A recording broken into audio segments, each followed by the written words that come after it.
یہ سورہ احزاب کی جو آیت ہے وہ یطہرکم تطہیرا، اس سے پیچھے اگر ہم آ جائیں تو یہ سارا ذکر جو چل رہا ہے وہ امہات المؤمنین رضوان اللہ علیہم اجمعین کا چل رہا ہے. صحیح. یعنی اگر اس رکوع کا جو آغاز ہو رہا ہے وہ انہی سے ہو رہا ہے، وَإِن كُنتُنَّ تُرِدْنَ الْحَيَاةَ الدُّنْيَا وَزِينَتَهَا. واہ واہ. اس کے بعد ہے یا نساء النبی من یأتی منکن بفاحشۃ مبینۃ یضاعف لها العذاب ضعفین. پھر 22ویں سپارے کا آغاز ہو رہا ہے ومن یقنط منکن للہ ورسولہ. اور اس سے پہلے جو آیت ہے، آیت تطہیر سے پہلے، اس کا آغاز ہے یا نساء النبی لستن کاحد من النساء. واہ. اے نبی کی ازواج، آپ کے جیسا پورے جہاں میں تو کوئی عورت ہے ہی نہیں، کیونکہ جن سے آپ کا رشتہ ہوا. اللہ. اور یہ ذہن میں رکھیں کہ آقا کریم صلی اللہ علیہ وسلم کی تمام ازواج جو ہیں وہ میرے سرکار کے خاندان سے باہر کی ہیں، لیکن چونکہ نبی کے رشتے میں آ گئیں، نبی کے نکاح میں آ گئیں، تو قرآن نے کہا کہ ہمارا حبیب بھی بے مثل ہے، ان کے نکاح میں جو آ جائے وہ بھی بے مثل ہے. کیا کہنے، سبحان لستن، اللہ. کہ آپ جیسی کوئی عورت نہیں. اس کے بعد کی جو آیت ہے وہ ہے وقرن فی بیوتکن، کہ آپ لوگ اپنے گھروں میں ٹھہری رہیں. جی. اور آیت تطہیر کے بعد جو آیت ہے وہ ہے وَذْكُرْنَ مَا يُتْلَى. تو یہ جتنے بھی صیغے ہیں یہ مؤنث کے ہیں، اور خطاب جو ہے وہ امہات المؤمنین رضی اللہ عنہم اجمعین، ان کو یہ خطاب ہو رہا ہے. تو اس سے یہ تو پتہ چل گیا کہ یہ سارا ذکر جو ہے وہ ازواج مطہرات کے لیے ہے، اور اسی کے اندر یہ ذکر بھی آیا انما یرید اللہ لیذھب عنکم الرجس اہل البیت.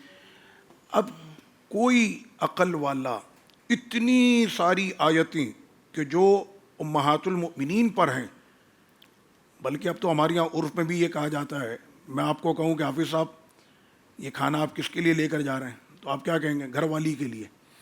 تو گھر والی سے مراد یہاں پر زوجہ ہے نا. جی. تو وہ تو ہمارے یہاں عرف میں بھی یہ لفظ استعمال کیا جاتا ہے. اب کوئی کہتا ہے کہ نہیں، اہل بیت سے مراد گھر والی نہیں ہے یا ازواج مطہرات نہیں ہے، صرف اس وجہ سے کہ ازواج مطہرات کا جہاں پر ذکر کیا جاتا ہے وہاں پر ہماری ماں سیدہ طیبہ طاہرہ سیدہ صدیقہ بنت صدیق اللہ. رضی اللہ عنہا، تو چونکہ ان کا ذکر بھی آتا ہے. اب اہل بیت سے مراد یہاں پر چونکہ پورا ذکر چل رہا ہے وہ ساری آیتیں ازواج مطہرات رضوان اللہ علیہم اجمعین پر ہیں، اور قرآن مجید میں خاص اہل بیت سے مراد. اچھا، یہ ذکر قرآن میں ایک اور مقام پر بھی ہے کہ جس وقت میں فرشتے آئے حضرت سیدنا ابراہیم علیہ السلام کے پاس، اور حضرت سیدہ سارہ علیہ السلام بھی وہاں پر تھیں، تو انہوں نے کہا فرشتوں نے 12ویں سپارے میں یہ کہ آنے کی وجہ کیا ہے.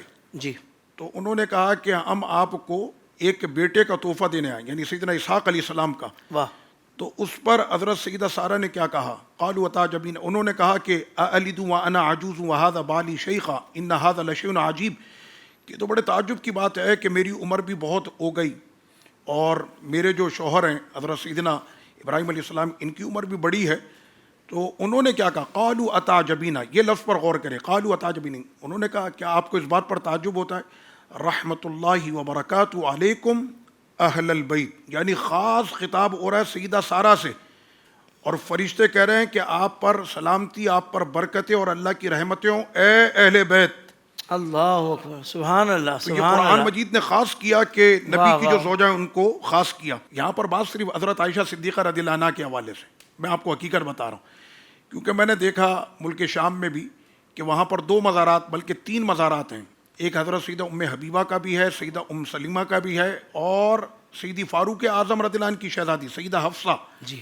رضی اللہ عنہا، جو کہ میرے نبی کی زوجہ ام المؤمنین ہے. تو سیدہ ام حبیبہ کے یہاں پر بھی حاضری میں کوئی مسئلہ نہیں ہے، سیدہ ام سلیمہ کے یہاں بھی نہیں ہے. تو میں نے کہا حضرت عائشہ صدیقہ رضی اللہ عنہا کا جہاں پر ذکر آتا ہے ام المؤمنین میں، تو وہاں پر اتنی شد و مت کے ساتھ اور ان تمام آیتوں کو چھوڑ کر، جی. کہ جس میں سارا ذکر ازواج مطہرات کا آ رہا ہے، تو اس ذکر کو چھوڑ کر تو یہ کوئی معقول اور مقبول کلام نہیں ہو سکتا کہ قرآن کی ساری آیتوں کو چھوڑ کر اور صرف حدیث قصہ کو لے کر اہل بیت کی فضیلت کو بیان کرنا. تو اہل سنت و جماعت یہ کہتے ہیں کہ ساری آیتوں میں جو چونکہ ازواج مطہرات کا ذکر ہے اور وہ اہل بیت میں بالکل شامل، بلکہ وہ اہل بیت ہیں، اور اس کے بعد پھر جو ہے وہ حدیث قصہ کا جو ہے وہ ذکر کیا گیا. وہ سیدہ صدیقہ وہ چادر میں تو نہیں آئی تھیں، تو پھر تو ان کی فضیلت نہیں ہے. میں نے کہا تجھ کو اتنی بھی عقل نہیں ہے کہ جہاں حضرت مولا علی ہوں وہاں حضرت صدیقہ کا آنا، اور حضرت صدیقہ کی شان وہ ہے کہ جہاں پر لوگ صرف زبان تان دراز کریں تو میرا رب فرماتا ہے ھذا بہتان عظیم، اللہ کہ اکبر، جن کی اللہ فضیلت پر قرآن کی 17 آیتیں رب کریم نازل فرما دے، بے شک۔ تو وہ حضرت صدیقہ کا وہاں پر چونکہ رشتے اور یہ سارے معاملات ہوتے ہیں، تو اہل سنت و جماعت اس میں بالکل جو انصاف کے ساتھ ہے وہ ذکر کرتے ہیں کہ قرآن کی یہ ساری آیتیں یہ ازواج مطہرات علیہم الرضوان رضی اللہ عنہم اجمعین کے لیے ہے، اور حدیث قصہ والا جو معاملہ ہے وہ بھی بالکل سر آنکھوں پر کہ آقا علیہ الصلوۃ والسلام نے ان تمام کو اپنے ساتھ شامل فرمایا، حضرت شہزادہ امام حسن اور امام حسین پاک اور سیدہ کائنات رضی اللہ عنہ اور سیدنا مولا علی رضی اللہ عنہ، اور ان تمام کے لیے پھر فرمایا ہؤلاء